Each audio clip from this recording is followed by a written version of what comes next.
张良没有韩信攻城略地的赫赫战功，也没有萧何治理国家的实际，却稳居大汉开国功臣的核心位置，成为汉初三杰中唯一一个功高不震主，权重不招祸，得以全身而退，善终传世的千古谋圣。他的一生跨越亡国之痛、乱世征战、开国大业与盛世隐退，将复仇之志、经世之谋、立身之道和自保之志修炼到了极致。这期节目我们就来层层拆解张良从亡国贵族、刺秦义士到帝王之师、世外高人的完整蜕变历程，还原这位千古第一谋臣波澜壮阔的一生。第一章：世家亡国，少年张良的执念底色。张良，字子房，战国末期至西汉初年人，祖籍韩国。和大多数草根起家的秦汉功臣不同，张良是顶级贵族世家出身，家世底蕴远超萧何、曹参、樊哙等一众沛县元勋。张良的祖父张开的连任韩国3朝宰相，辅佐韩昭侯、韩宣惠王、韩襄王；父亲张平接续出任韩黎王、韩桓惠王2朝宰相。祖孙2代人执掌韩国国政近100年，是韩国根基最深、权势最重的氏族门阀。可以说，张良生来就站在战国时代的权力顶层，锦衣玉食，家世显赫，人生原本的轨迹就是承袭祖业，位列韩卿，辅佐韩王。但命运的拐点出现在战国末年的大一统浪潮中。公元前230年，秦国大军东出，一举吞并韩国。韩国是6国之中第一个被秦国灭亡的诸侯国，也是张良命运彻底崩塌的起点。此时的张良年纪尚轻，还未出仕为官，却亲眼见证家国覆灭，祖业倾覆，100年世家一朝沦为亡国遗族。国破家亡之后，张良的人生只剩下一个核心执念：反秦复仇，光复韩国。为了这个目标，他做出了2件极致的事，彻底颠覆了贵族子弟的常态。第一件事，散尽家财。张良家中世代高官，积攒了巨额财富，奴仆100人，田产无数。韩国灭亡后，他不置田产，不留积蓄，将全部家产变卖，所得钱财全部用于结交天下义士，招募刺客死士，只为刺杀秦王，颠覆秦朝统治。第二件事，弟死不葬。张良的弟弟在亡国后不久离世，按照贵族礼法，理应厚葬守孝，风光落葬。但张良一心复仇，深知钱财精力不能耗费在丧葬之事上，草草安置弟弟后事，将所有心力、财力全部投入反秦大业。在极度重礼重孝的先秦时代，弟死不葬是惊世骇俗的举动，足以证明他的复仇之心已经到了极致决绝的地步。此时的张良还不是后世那个沉稳隐忍、运筹帷幄的谋圣，只是一个背负国仇家恨、满腔热血、不惜一切代价想要颠覆暴秦的亡国贵族子弟。他此时的认知很简单：秦国灭我家国，我便以命相搏，刺杀暴君，以血还血。这份刻骨铭心的亡国之痛贯穿了张良的青年时代，也成为他一生政治选择的底层底色。第二章，博浪刺秦，热血失败后的彻底觉醒。倾尽家财数年，张良终于等到了绝佳的复仇机会。公元前218年，秦始皇开启第3次东巡，一路巡视东方郡县，威慑6国就地。秦始皇东巡的路线、行踪很快被张良打探清楚，他立刻制定了刺杀计划。为了确保刺杀成功，张良专门寻访到一位大力士，此人履历过人，擅长投掷重器。张良耗费重金为他打造了一枚120斤的铁锥，折合现代重量约30公斤，威力足以击碎车马，击杀护卫。经过周密测算，张良选定秦始皇东巡必经的博浪沙，也就是今天河南原阳一带，此地地势开阔，草木隐蔽，便于埋伏突袭，事后脱身，是绝佳的刺杀地点。一切部署完毕，当秦始皇的巡游车队缓缓驶入博浪沙时，埋伏已久的大力士猛然冲出，全力投掷铁锥。但秦始皇生性多疑，多年遭遇刺杀，早已养成谨慎习惯。巡游车队常年设置多辆副车，真假銮驾混淆视听。这枚致命的铁锥最终精准砸中了秦始皇的随行副车，真正的始皇銮驾安然无恙。博浪沙刺秦，最终功亏一篑。这场失败的刺杀代价极为惨重。秦始皇得知遭遇刺杀后，龙颜大怒，下令全国大锁，在天下范围内搜捕刺客同党，6国遗臣逐城排查，昼夜追捕。张良作为主谋，瞬间成为秦朝头号通缉犯，多年布局一朝归零，只能隐姓埋名，弃家逃亡，躲在下邳之地隐匿求生。博浪沙之败是张良人生最重要的转折点，彻底打碎了他的少年热血与蛮力思维。在此之前，他信奉快意恩仇，以命搏命，认为只要敢于牺牲，敢于出手，就能颠覆强权。在此之后，他彻底看清了现实，个人勇武，一时血性，在大一统的强权机器面前不堪一击。刺杀可以泄愤，却无法复国，更无法终结天下乱世。真正能推翻一个王朝，平定天下乱世的，从来不是匹夫之勇，而是谋略、格局、隐忍和长远布局。这场失败让张良从一个复仇义士开始向顶级谋士蜕变。在下邳隐居的10年，是张良人生最关键的蛰伏期，也是他悟道修心、沉淀谋略的黄金10年。第3章，夷上授书，10年蛰伏，成就千古谋圣。在下邳隐居避难的10年里，张良彻底褪去贵族傲气、复仇戾气，沉下心来修身悟道，研读天下大事。而改变他一生格局的传奇典故夷上授书就发生在这一时期。相传一日，张良漫步沂水桥上，一位白发老者缓步走来，故意将自己的鞋子掉落桥下，随后转头对张良说：“孺子，下桥为我取鞋。”张良初见老者无礼，心中本能愠怒，但多年的隐忍沉淀让他压下怒火，念及老者年迈，还是躬身下桥为老人取回鞋子。谁知老者得寸进尺，直接抬脚命张良为自己穿鞋。换作从前的贵族张良，必然拂袖而去，但此刻的他已然懂得隐忍藏锋，坦然跪地为老者恭恭敬敬穿好鞋子。老者穿鞋起身，未作半句道谢，只留下一句：“5日之后，拂晓时分，再来此处与我相见。”5日之后，张良如约前往，却发现老者早已先到。老者怒斥他，与长者相约，为何迟到？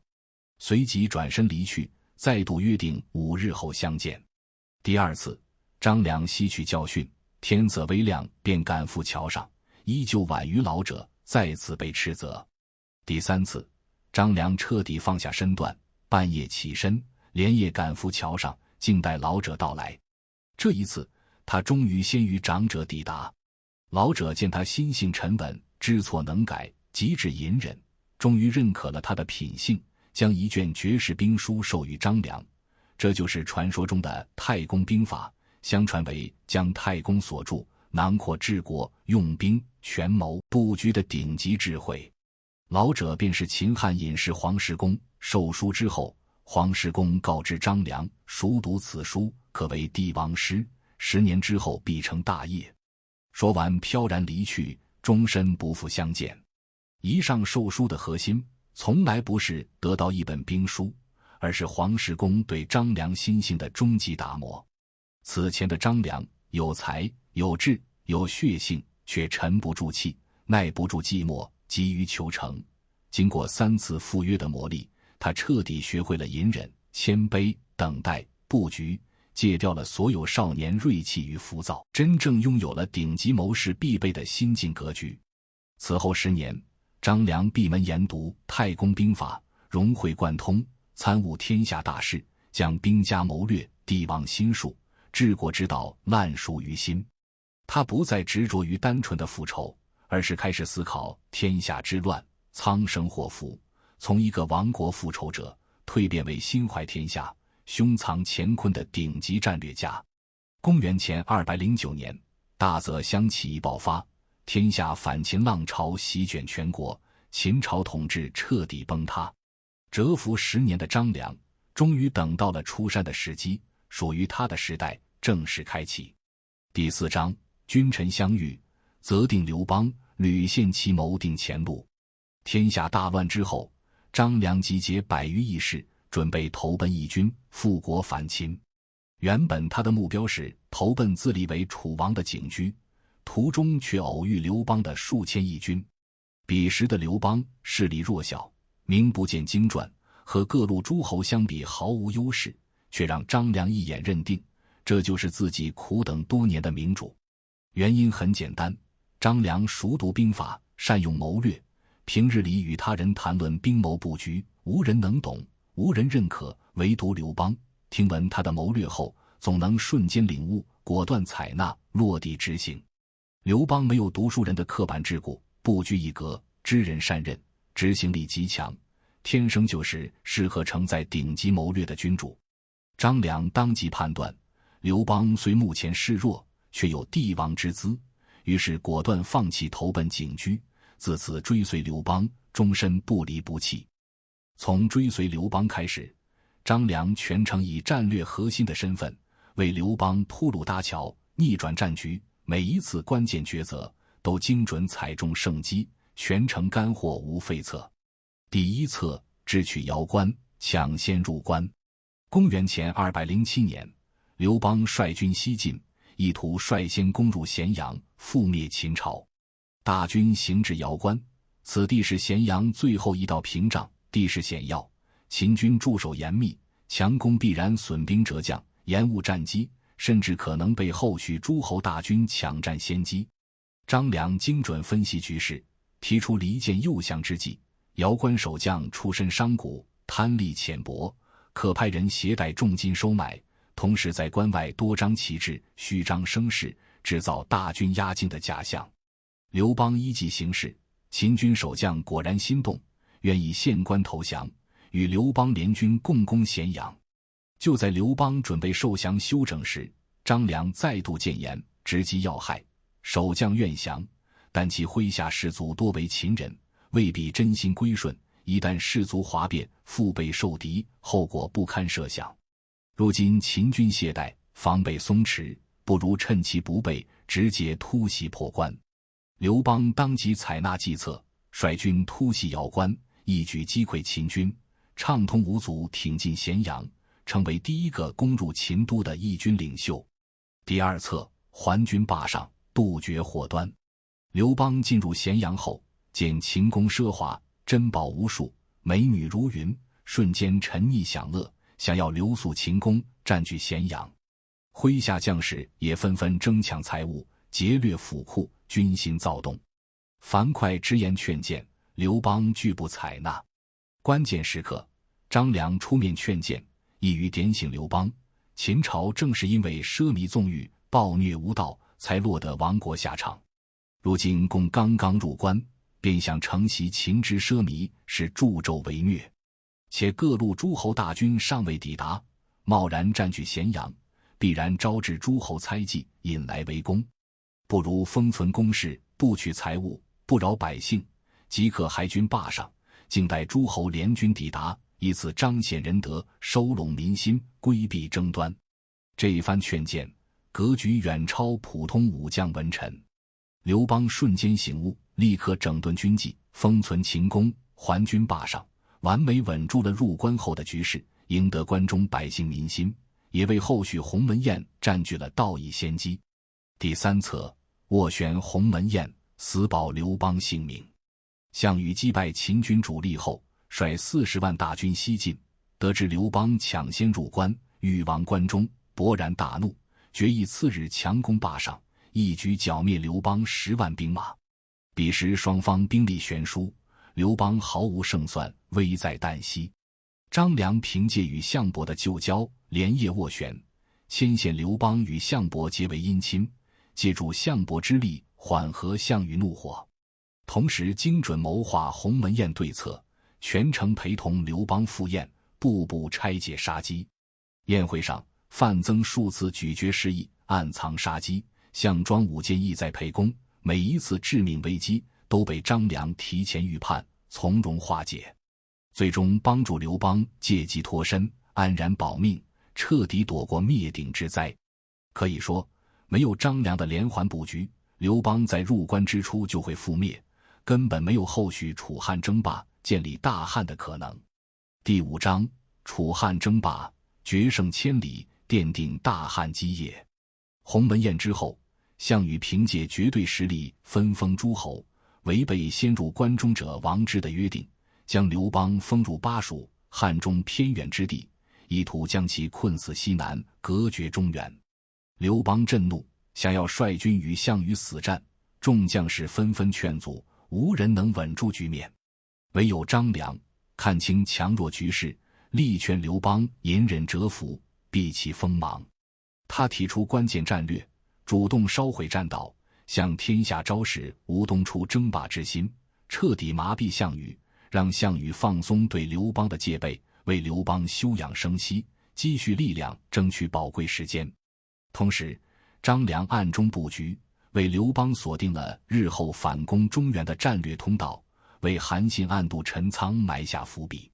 楚汉争霸全面爆发后，刘邦多次陷入绝境，每一次翻盘的核心策略全部出自张良之手，其中最关键的就是千古闻名的下邑之谋。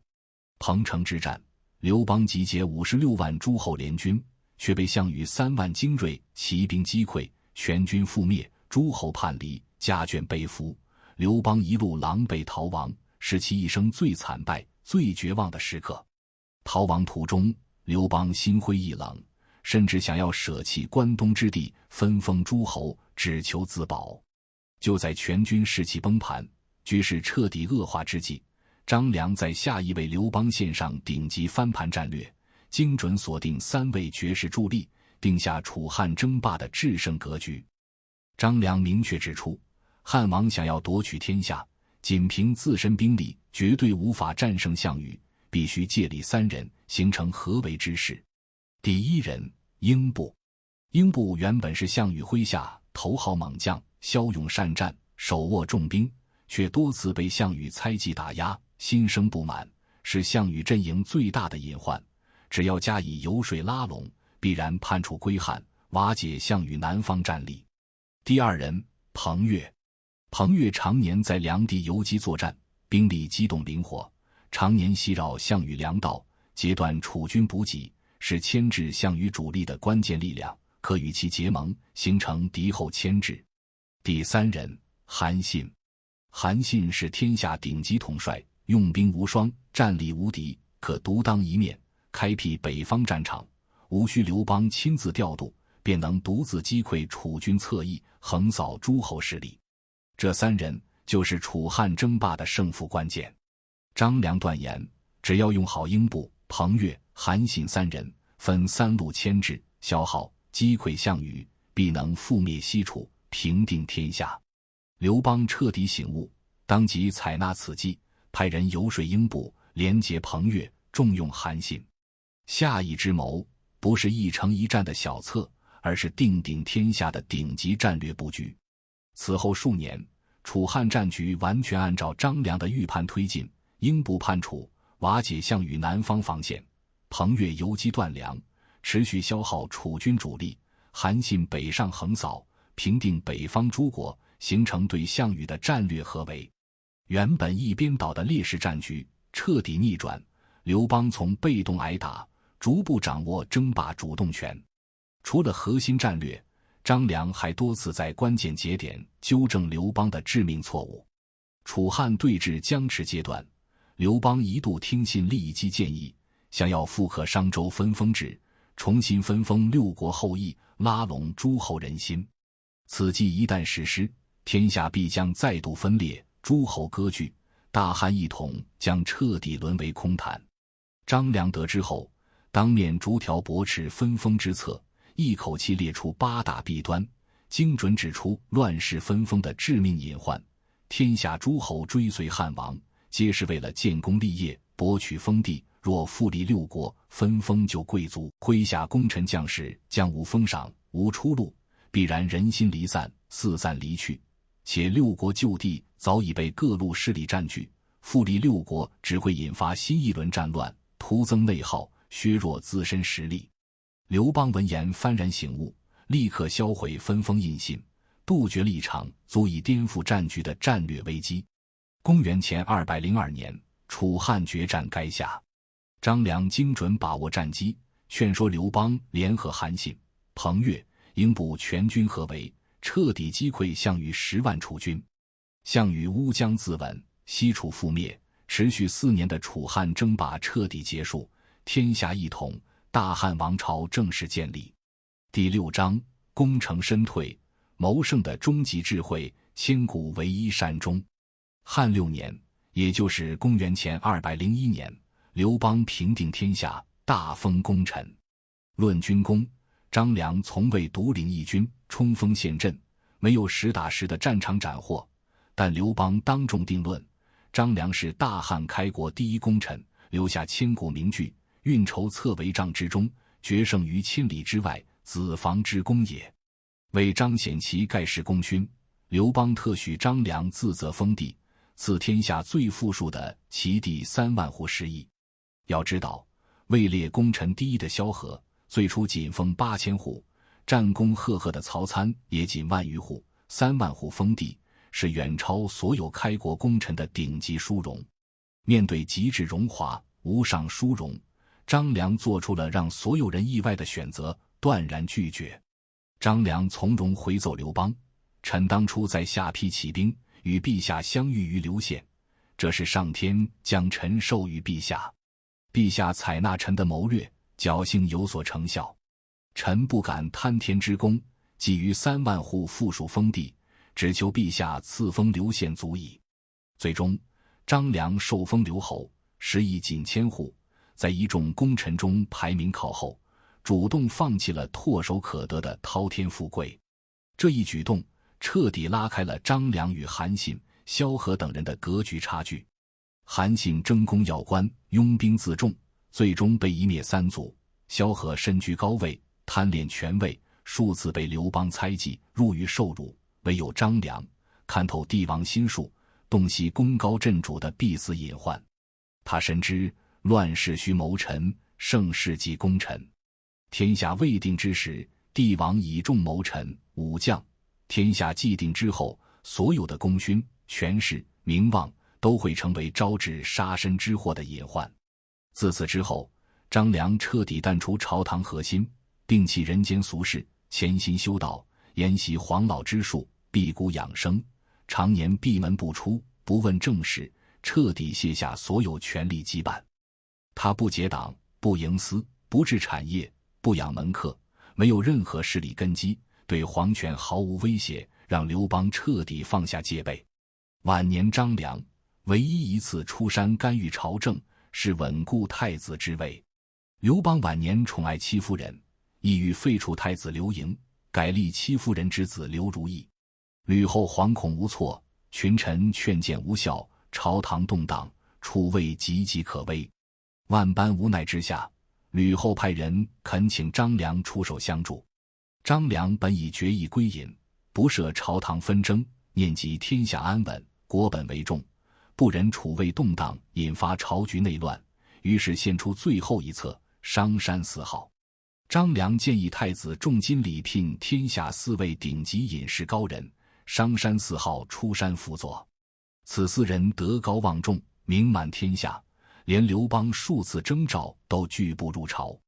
当刘邦看到连自己都请不动的商山4号甘愿追随太子刘盈时，瞬间明白太子羽翼已成，民心所向，朝野归心，废长立幼必然引发天下动荡。于是彻底打消废除念头，稳定了大汉国本，避免了一场皇权内乱。这是张良一生最后一策，不为权势，不为富贵，只为天下安稳，苍生安定。事成之后，他立刻退回山野，继续归隐修道，绝不居功，绝不揽权。公元前186年，张良安然病逝，享年64岁，谥号文成侯。纵观汉初三杰，韩信被杀，萧何自污，唯有张良一生全身、全名、全功、全节得以善终，世代受人尊崇，被后世尊为谋圣，位列武庙使者，千古流芳。张良的一生是一部顶级的人生教科书。少年亡国，热血复仇，却能在失败后沉淀自省，褪去浮躁；青年蛰伏，潜心悟道，打磨心性，积淀格局；中年择主而事，运筹天下，以无双谋略定鼎大汉基业；晚年功成不居，急流勇退，看透人性，洞悉时局，保全自身。他拥有颠覆天下的智谋，却无半分夺权乱世的野心。他立下开国首功，却不贪一丝荣华富贵。他的智慧从不是投机取巧的权谋，而是审时度势的清醒，知进知退的通透，心怀天下的格局。这也是2000多年来无数王侯将相、文人谋士唯独推崇张良的核心原因。